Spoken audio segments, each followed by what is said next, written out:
mar. Ali, mar.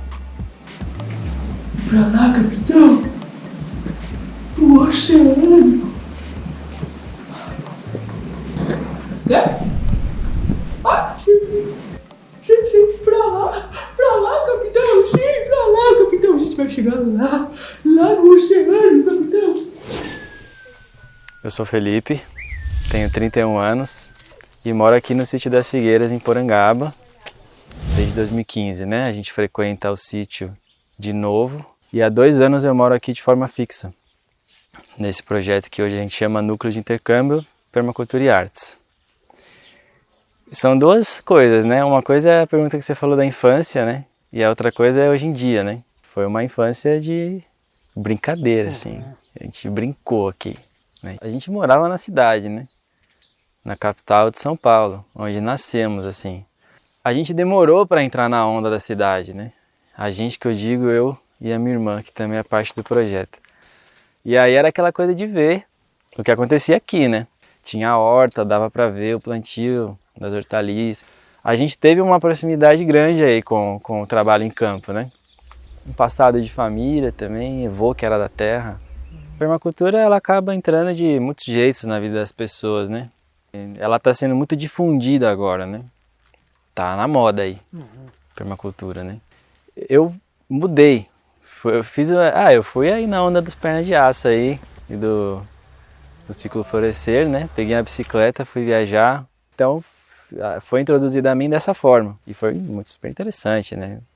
Acontece isso, né? A permacultura, ela chega, te mostra as coisas e você fica assim, um pouco impressionado e quer fazer, né? Então foi igual assim comigo, né? E aí eu entrei aqui no sítio e falei, nossa, vamos fazer aqui um laboratório de permacultura. Né? As pessoas vêm para cá e fazem suas pesquisas e experiências. Esse mesmo amigo que foi de bicicleta comigo para Paraty, morou aqui uns meses comigo. E aí, unificando, né, a permacultura com as artes, que é a parte da TEDAS, a gente deu esse nome, Núcleo de Permacultura e Artes. E aí, nesses anos, que foi muito interessante, que a gente foi descobrindo como que tem várias ligações entre a permacultura e a arte.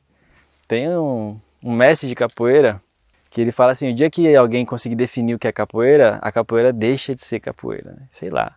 Eu acho que a permacultura é mais ou menos assim. Você pode ver muitas e muitas formas de descrever ela. Produzir o máximo de coisas com o mínimo de gasto energético, de você fazer um desenho, sistematizar a água, criar solos, unificar todas as coisas, os organismos vivos que você tem em determinado local, seja no meio urbano ou no meio rural, né? A casa é um organismo vivo, né? Aí tem aquela coisa do zoneamento, né, da permacultura, que acho que é o conceito mais difundido da permacultura, né? Então a técnica da permacultura em si, ela está muito bem difundida por aí. Porém, a parte não técnica, mas conceitual da permacultura, ou seja, a ética, a ecologia profunda, isso não foi, isso, né, o David falando, isso não teve tanta efetividade na sua difusão, né? É esse ponto que a gente conseguiu conectar com a parte artística, né, da presença, né, de você observar, de você estar na ética daquele todo, da ecologia profunda. A ecopsicologia fala um pouco disso e tudo mais. A permacultura em si, e também outro autor fala isso, que é o Ross Mars, ela não é um caminho, mas ela é uma direção, né? Muito difícil um dia você chegar e falar, pô, sou um permacultor. E aí tem um monte de gente querendo patentear a marca, fazer academia, entendeu? Deixar isso em curso universitário, mas não é essa a pegada, sabe? Isso é a técnica querendo ser difundida, né? Se você se aprofunda no conceito da permacultura, você vai ver que isso não faz sentido, que é uma coisa para todos, né? Porque ela veio do popular, do comunitário. Então a permacultura para mim é isso, né? É assim, é esse observar da natureza, né? Esse meio comunitário ancestral que a gente tem de viver na Terra, né? E não que o mundo era perfeito antes e é ruim agora, mas a gente tem isso, né? E a gente trazer as técnicas e conceitos para a gente conseguir, de fato, entender o ecossistema, né? Importante. Enfim, hoje a gente teve esse perigeu da lua aqui pertinho. Então, como a gente vai, de repente, hoje fazer aquelas coisas que vocês observaram, tirar a bananeira e dar uma poda na jabuticaba, de repente é melhor a gente esperar passar esse horário das 3 da tarde, deixar, né? Começa o processo de decomposição, você tem temperaturas um pouco mais altas e conforme a matéria mais suscetível à decomposição vai se decompondo e você vai tendo ali, né, coisas que só os fungos conseguem decompor, assim, matérias um pouco com enzimas um pouco mais complexas, digestivas, assim. E aí de tempos em tempos é sempre bom revirar, né, esse composto. A permacultura, ela é feita todo dia, no seu dia a dia, se você tem essa parte ética, pelo menos a busca dela, se você começa a entrar nessa onda, você vê que você pode fazer ela em qualquer lugar, todo dia. Você não precisa de um terreno no campo para começar a ser um permacultor, entendeu? Um sítio ou um lugar seu. Você pode começar a fazer permacultura agora, onde você está. Se você começa a trabalhar com o que você tem, você começa a entender melhor o seu espaço, você vai gastar menos, você vai ter que exercer sua criatividade por bem ou por bem. A gente está aqui na agrofloresta. Bom, isso aqui tem 2 anos, né? A gente está aqui agora na sombra, tem um monte de comida aqui e a gente não colocou um adubo químico aqui e aí, pô, isso está super aí na onda da agrofloresta, né? Você vai, o adubo é ela mesma, ela se alimenta, né? Ela se alimenta. Isso faz muito sentido, né? Que você vai numa floresta, não tem ninguém botando adubo lá, não. A floresta se alimenta. É uma cocriação. O mutirão, né? Ele tem um poder maluco, assim. Né? A coisa que mais impressiona, uma das coisas que mais impressiona nesse movimento é, assim, quando você junta 10, 15 pessoas numa agrofloresta, numa horta ou num projeto de bioconstrução, como aquele negócio acontece e é mó alto astral, né? Bom, é legal trabalhar junto, né? Então tem muito movimento por aí acontecendo, né? E tem muita gente receptiva, porque trabalho tem. E é trampo, não tem um mundo tranquilo assim com a permacultura, é trabalho. O conceito de plantar o que se come, de construir, de viver assim é muito trabalho. É muito bem-vindo a mão de obra, a troca, né? Aconselho andar por aí e aí chegar junto nos lugares que pedem aí ajuda e tudo mais. Estilo pernas de aço, cicloflorescer. Meu nome é Tejas, eu tenho 33 anos.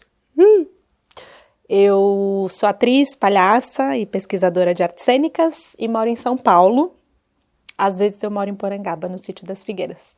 A maior parte da memória da minha infância é aqui no sítio. Então eu tive uma infância com muito espaço para me relacionar com o mundo para além das paredes e para além das palavras. Acho que eu me relacionei muito com o mundo pelos sentidos, assim.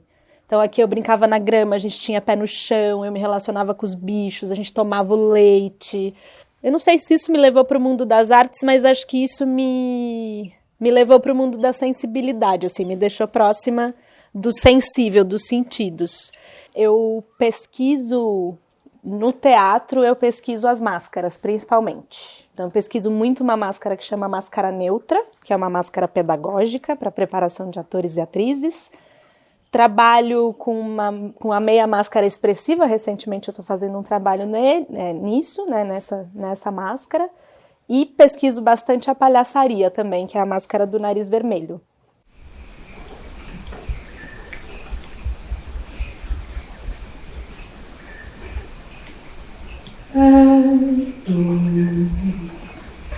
Se morrer no mar,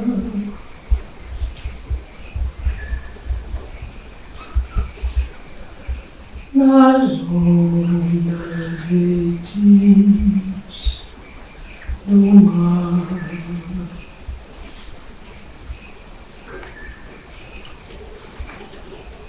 a dor se morrer no mar.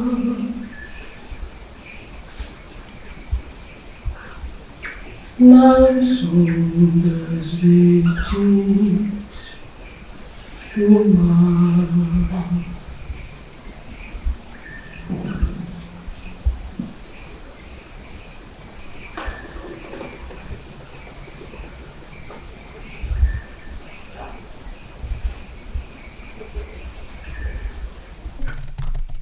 Eu sou o Buba. Muito prazer. Oi. Eu sou o Buba. E você, quem é? Você? Gustavo. Ah, prazer, eu sou o Buba. E E você quem é?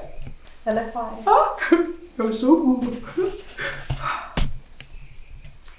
Esse é o Buba. É um dos companheiros. Ver como é que pode estar a vida, pode passar para mais de uma pessoa.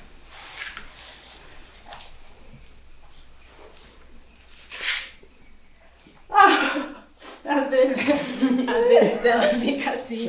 A gente precisa fazer alguma coisa para que ela não vá embora. Então, eu não sei exatamente. Acho que ela tem um encantamento. Ela abre um universo muito particular que me encanta, que é de uma comunicação muito universal. É meio arriscado dizer isso, mas é uma comunicação que eu sinto que chega de alguma forma em todas as pessoas. Eu acho que a máscara ela tem um encanto. Ela leva a gente para um outro universo que eu não sei explicar exatamente. Eu posso explicar academicamente, mas nem é essa a explicação que me interessa. Me interessa essa. As máscaras elas me levam para o universo que me comunica, que se comunica comigo, que me conecta.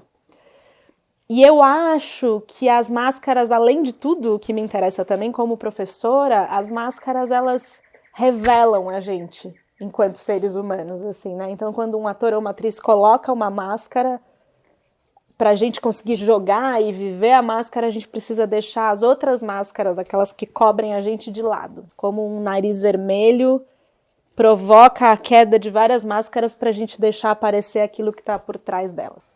É muito amplo o universo do palhaço, né? O que eu posso dizer que tem a ver com o que eu pesquiso, com o que está próximo de mim, é que a máscara, o nariz vermelho, né, a máscara da palhaça ou do palhaço, ela abre espaço para a gente responder às coisas que nos atravessam, às situações em que a gente está, de forma muito verdadeira. E aí, quando a gente responde, a forma como a gente responde a essas coisas, se ela for muito verdadeira, ela revela a nossa humanidade. E o que tem de humano na gente é muito engraçado. Se a gente deixa isso se revelar com verdade, a gente não tem outra forma senão dar risada. Porque é muito ridículo essa verdade, essa matriz da humanidade, ela é muito cômica. Então, quando a gente abre espaço para isso e deixa isso aparecer, é muito engraçado e a gente também se comunica de uma maneira muito mais verdadeira com as pessoas. A gente se conecta, a gente promove uma outra qualidade de encontro, uma outra qualidade de riso da vida. Acho que a permacultura é enorme, a arte é enorme, né, para a gente poder falar de um jeito tão amplo. Mas a gente começou a entender que na pesquisa de permacultura dele e na minha pesquisa do teatro, principalmente das máscaras, a gente estava falando sobre a gente criar a partir daquilo que a gente tem ali no momento. É mais ou menos isso, né? Você tem alguns componentes ali da cena e você tem que criar a partir daquilo que está presente, na presença, né? Acho que a gente foi entendendo que tanto na pesquisa prática, né, relacional de uma área quanto da outra, a gente precisa de um trabalho de escuta, a gente precisa de um trabalho de observação, a gente precisa de um jogo, né? A gente precisa se divertir ali na relação com as coisas para ir criando. Que aqui no sítio, o nosso ponto de pesquisa é esse, como a gente joga com aquilo que a gente tem aqui e agora, a gente se relaciona e faz dessa relação algo criativo e cria a partir dela.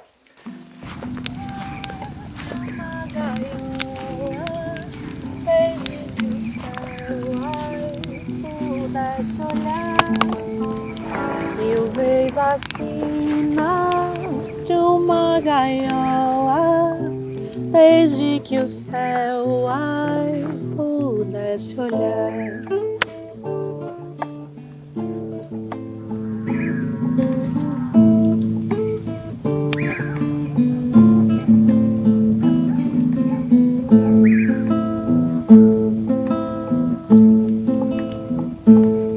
Assum preto, meu cantar é tão triste quanto o céu. Também roubaram o meu amor, que era a luz dos olhos meus. Também roubaram o meu amor, olhos meus.